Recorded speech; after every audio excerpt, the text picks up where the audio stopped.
नमस्कार, welcome to career 247। मैं हूं प्रशांत धवन। नाउ रिसेंटली एक बहुत ही इंपॉर्टेंट न्यूज़ सामने आई है जो भारत के डिफेंस को डायरेक्टली इम्पैक्ट करती है। देखिए, मॉस्को में बताया जा रहा है कि एक स्पाई पकड़ा गया है और उस स्पाई के पकड़े जाने के बाद रशिया की इंटेलिजेंस एजेंसीज ने और ज्यादा छानबीन करी और उनको पता लगा कि आईएसआई, जी हाँ, पाकिस्तान की जो इंटेलिजेंस एजेंसी है आईएसआई, इससे जुड़ा हुआ एक स्पायरिंग काम कर रहा है रशिया में। और इन लोगों का काम यह है कि रशिया के जो डिफेंस आइटम्स हैं, इनके सीक्रेट्स, मैन्युफैक्चरिंग से रिलेटेड, डिजाइन से रिलेटेड जो इनके सीक्रेट्स हैं, ये कहीं से चोरी करके मिलिट्री टेक्नोलॉजी रशिया से चुरा कर ये पाकिस्तान तक पहुंचाएं। नाउ आप देखोगे इंडियन न्यूज आउटलेट्स ने एक्सटेंसिवली इस न्यूज को कवर किया है कि मॉस्को ने बस्ट करी है पाकिस्तान के नेटवर्क का plan to smuggle military technology. Primarily जो ये स्पाई नेटवर्क था, मतलब ये जासूस थे पाकिस्तान के जो रशिया में काम कर रहे थे, इनका काम ये था कि S-400 मिसाइल डिफेंस सिस्टम से रिलेटेड जो भी मिलिट्री टेक्नोलॉजी के सीक्रेट्स इनके हाथ में लगते हैं, ये कैसे भी करके ये पाकिस्तान पहुंचाएं। नाउ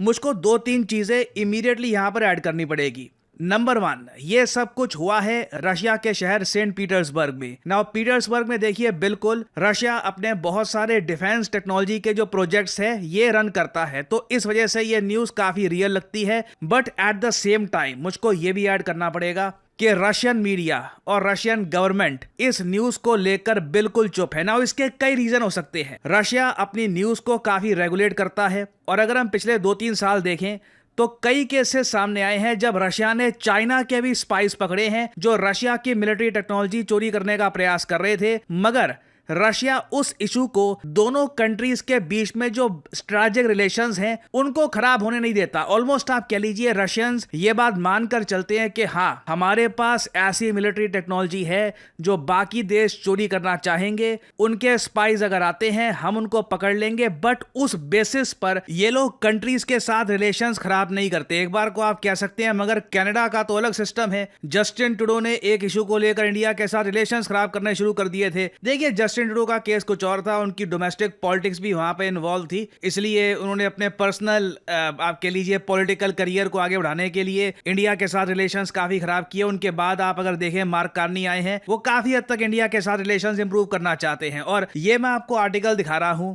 बीबीसी का फ्रॉम द ईयर 2011। रशिया ने रिवील किया कि चाइना के एक आदमी को अरेस्ट कर लिया गया है। ये बहुत बड़ा इवेंट हुआ था। चाइना का ये स्पाई रशियन मिसाइल टेक्नोलॉजी चुराने का प्रयास कर रहा था। नाउ ये जो 2011 का इवेंट था ना, इसको लेकर चाइना की सरकार बिल्कुल चुप रही। उनके लिए एम्बैरेसिंग है, उनका स्पाई पकड़ा गया इस तरीके से, वो क्या बोलेंगे। रशिया में उस पर केस चल रहा है, न्यूज भी उसकी काफी वायरल हो गई। उसके बाद एक प्रोटोकॉल ये सेट किया गया रशिया चाइना के बीच में, और परहैप्स रशिया ये प्रोटोकॉल अब बाकी कंट्रीज के साथ भी फॉलो कर रहा है कि अगर कोई जासूस पकड़ा जाता है ना, तो काफी हद तक उस इशू को सीक्रेटिव रखा जाएगा।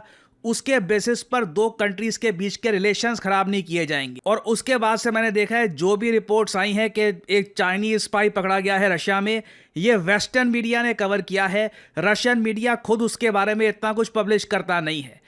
तो इस पर्टिकुलर केस में भी यही दिख रहा है, पाकिस्तान से जुड़ी हुई जो ये स्पाइरिंग है, इसका स्पाई पकड़ा तो गया है। ये लोग बिल्कुल रशिया के मिसाइल सीक्रेट्स और S-400 के सीक्रेट्स चुराने का प्रयास कर रहे थे। बट सरप्राइज मत होइएगा कि इस न्यूज को लेकर पाकिस्तान कहे अरे नहीं नहीं नहीं, ऐसा कुछ नहीं हुआ, और रशिया भी इसके बारे में काफी हद तक चुप रहे, क्योंकि साल 2011-12 के बाद से इन लोगों के जो प्रोटोकॉल है ऐसे इश्यूज को लेकर ये चेंज हो चुके हैं। और एक बहुत ही इंटरेस्टिंग बात नोट करने वाली ये है कि इवन दो आप अगर देखो रशिया की गवर्नमेंट चुप है, इनका मीडिया काफ़ी हद तक चुप है। मैं रशिया के जो डिफेंस फोरम्स में देख रहा था, वहाँ पे रशिया के काफ़ी डिफेंस एंथुजियास्ट ये क्लेम कर रहे हैं कि जो इंटेलिजेंस इनपुट्स हैं इससे रिलेटेड कि एक पाकिस्तानी आईएसआई स्पायरिंग काम कर रही है रशिया में, और ये लोग चोरी करने का प्रयास कर रहे थे रशिया की डिफेंस टेक्नोलॉजी को। इसे रोकने के इनपुट्स मोस्ट प्रोबेबली भारत से आए होंगे, ये वहाँ पर कई रशियन लोगों का परसेप्शन है ना। उसके अलावा अगर हम देखें, बहुत ही इंटरेस्टिंग क्वेश्चन ये सामने आता है कि क्या पाकिस्तान की स्पायरिंग ये चोरी करने में कामयाब हुई थी। काफ़ी बार जो जासूस है पकड़े जाते हैं, बट जो डॉक्यूमेंट्स इन्होंने चोरी किए थे ये आगे लीक हो चुके होते हैं, क्योंकि आज के समय ऐसा तो है नहीं कि आपको फिजिकली जो डॉक्यूमेंट है ये कॉपी करके या फिर नोट डाउन करके ले जाना है। सिंपली आपने एक फोटो उसकी खींची है और विद इन सेकेंड्स आप उसको दुनिया के किसी भी कोने में भेज सकते हैं थ्रू द इंटरनेट। तो बिल्कुल चिंता इस बात को लेकर काफी होती है कि अगर रशिया की मिलिट्री टेक्नोलॉजी पाकिस्तान के स्पाइस या फिर पाकिस्तान से जुड़े हुए स्पाइस के हाथ में लग गई है, क्या इससे इंडिया का डिफेंस भी कॉम्प्रोमाइज होता है? देखो,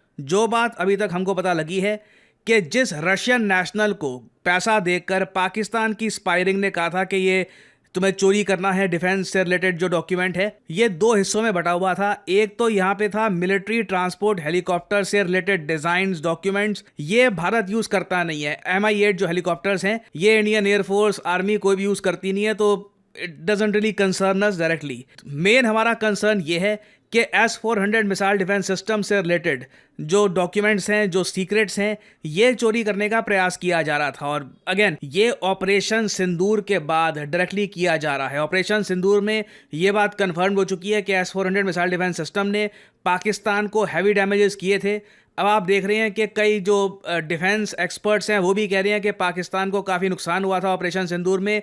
13 पाकिस्तानी फाइटर जेट्स गिरा दिए गए थे और obviously S-400 was the star of the show. और भारत अभी और S-400 missile defence systems purchase करना चाहता है और पाकिस्तान को अब ये बात समझ में आ चुकी है कि कहीं ना कहीं इनको S-400 मिसाइल डिफेंस सिस्टम को काउंटर करना सीखना होगा, नहीं तो कल को ऑपरेशन सिंदूर जब फिर से कमेंस होता है तो पाकिस्तान को फिर से हैवी लॉसेस झेलने होंगे। तो बिल्कुल जो ये न्यूज है भारत के कंटेक्स्ट से भी अगर हम देखें तो ये वरिंग है, क्योंकि अब रशिया का देखिए, मैं पिछले कुछ दिनों से एक अजीब सा एक इनका नया प्रयास ये देख रहा हूं कि पाकिस्तान के साथ ये लोग जेन्युइनली रिलेशंस इंप्रूव करने का प्रयास कर रहे हैं। ये देख रहे हैं कि अगर इंडिया यूएस के साथ दुनिया भर की डिफेंस डील्स कर सकता है और बहुत तरीके से हम डिफेंस एंगेजमेंट यूएस के साथ कर सकते हैं, और फिर ट्रम्प कह देते हैं कि हम पाकिस्तान के साथ मिलकर ऑयल एक्सप्लोर करेंगे, तो रशिया ये सब क्यों नहीं कर सकता? ट्रम्प ने जो सडनली यू टर्न मारा है ना पाकिस्तान को लेकर, उसका कई तरीके से इंडिया को लॉस हुआ है। आई मीन अब हम काफी जगह ना जो रशिया और पाकिस्तान रिलेशंस को लेकर पहले आपत्ति जताते थे, वहां पर भी हमारी स्टैंडिंग थोड़ी सी वीक हुई है। अब पिछले कुछ दिनों में मैंने देखा एक अजीब सा किस्सा हुआ कि रशिया का जो सरकारी ट्विटर हैंडल है, इसने ये बोलना शुरू कर दिया कि एक सर्टन पाकिस्तान न्यूज आउटलेट है जो एंटी रशिया पुश दे रहा है पाकिस्तान में और ये वेस्टर्न कंट्रीज के बिहाफ पे काम कर रहा है। इधर आप देख पाओगे रशियन एम्बेसी का जो ऑफिशियल ट्विटर हैंडल है, उसने ये कहा था कि द फ्रंटियर पोस्ट, एक Pakistan based English language daily, ये बहुत सारे ऐसे एंटी रशिया आर्टिकल्स पोस्ट कर रहा है और वेस्टर्न प्रोपेगेंडा स्प्रेड कर रहा है अगेंस्ट मॉस्को। और रशिया इस बात को लेकर काफी, मैं कहूंगा, सेंसिटिव है कि पाकिस्तान में रशिया की छवि खराब ना हो, धीरे धीरे पाकिस्तान के साथ ये रिलेशंस इंप्रूव करे। क्योंकि अगेन ये देखते हैं कि USA can do that, why can't we? क्योंकि इंडिया कुछ कॉस्ट तो इंपोज करता नहीं है। यूएसए ने जो करना था कर लिया, इंडिया ने कुछ कॉस्ट इंपोज करी नहीं। अब एक सॉफ्ट स्टेट वाली इमेज थोड़ी सी बनती जा रही है हमारी। सो अगेन ये सब होने के बावजूद रशिया को ये बोलना कि यू शुड बी केयरफुल कि पाकिस्तान की जो ये स्पायरिंग है ये आपकी मिलिट्री टेक्नोलॉजी चुराने का प्रयास करेगी, इस पे मैं कहूंगा कि अर्जेंसी ला पाना रशिया में काफी मुश्किल होगा। क्योंकि रशिया को आदत है, ये सब इनके यहाँ हर 6 महीने में होता है, एक स्पाई पकड़ा जाता है, इनकी मिलिट्री टेक्नोलॉजी को चोरी करने का प्रयास कर रहा था। अब पाकिस्तान भी इसमें इन्वॉल्व हो चुका है। रशियंस के लिए कोई ये रिमार्केबली नई बात नहीं है, but as Indians we should definitely be worried. Now इस टॉपिक से रिलेटेड देखिए कुछ अपडेट्स आती हैं इन द फ्यूचर, तो मैं आपके लिए अपडेटेड वीडियोस लाता रहूंगा। But for the time being जो न्यूज़ अभी तक इंडियन मीडिया ने रिपोर्ट करी है ये मैंने आपको बता दी है। कल को अगर मान लीजिए इस न्यूज़ का रीबटल आता है पाकिस्तान या फिर रशिया की साइड से, तो आप समझ जाइएगा यहाँ पर क्या हो रहा है। ये हमारी अब तक की सबसे बड़ी अनाउंसमेंट है। करियर 247 कोलैबोरेशन कर रहा है American multinational technology company IBM के साथ। जी हाँ, IBM वही आइकॉनिक कंपनी जिसकी 1911 में शुरुआत हुई थी और उसके बाद टेक्नोलॉजी के फोरफ्रंट में इन्होंने बहुत सी इनोवेशन करी है। IBM और करियर 247 मिलके आपके लिए लेके आए हैं data analyst course that can really change your career. देखो ये बात कोई छुपी हुई नहीं है, भारत में 92% जो एम्प्लॉयर्स हैं, जो लोग जॉब्स के लिए कैंडिडेट्स को स्क्रीन करते हैं, 92% देखते हैं कि किसके पास एक प्रोफेशनल सर्टिफिकेशन है। आप जब अपना खुद का रेज्यूमे बनाते हो, आप लिखते हो कि मैंने यहाँ से ग्रेजुएशन करी है, ये मेरी एजुकेशनल क्वालिफिकेशंस हैं, अपने बारे में लिखते हो अपने रेज्यूमे में। आप इमेजिन करिए उस रेज्यूमे में आप अगर ये ऐड कर दें कि मैंने डेटा एनालिस्ट का प्रोफेशनल कोर्स कर रखा है पावर्ड बाय IBM। आपके रिज्यूमे में वो अलग से ही हाईलाइट होगा। यही चीजें होती है जो आपको क्राउड से अलग खड़ा करती है। एक तरफ क्राउड जो कोई भी कोर्स कर रहा है, दूसरी तरफ आप जो करियर 247 IBM का डेटा एनालिस्ट कोर्स कंप्लीट करके जॉब मार्केट में जा रहे हो। नाउ मैं आपको पहले बता चुका हूं, डेटा एनालिस्ट की डिमांड भारत में लगातार बढ़ती जा रही है। डेटा एनालिस्ट हर कंपनीज में आज के समय काम करते हैं। इवन करियर 247, अड्डा 247 में आप देख लें तो बहुत सारे डेटा एनालिस्ट काम करते हैं। चाहे हेल्थ केयर हो, डिफेंस हो, मैन्युफैक्चरिंग हो, हर जगह डेटा है और डेटा की सेंस बनाने के लिए you need a data analyst. So I am proud to say कि IBM और करियर 247 इकट्ठा आए हैं ये यूनिक कोर्स बनाने के लिए। आप अगर इंटरेस्टेड है इस कोर्स में, जो पर्सनली आप अगर मुझसे पूछे, यू शुड बी इंटरेस्टेड। अगर आप अपने रेज्यूमे को स्ट्रॉन्ग करना चाहते हैं, आप चाहते हैं कि जब आप जॉब मार्केट में जाएं आपका रेज्यूमे अलग ही दिखे, गो फॉर दिस कोर्स।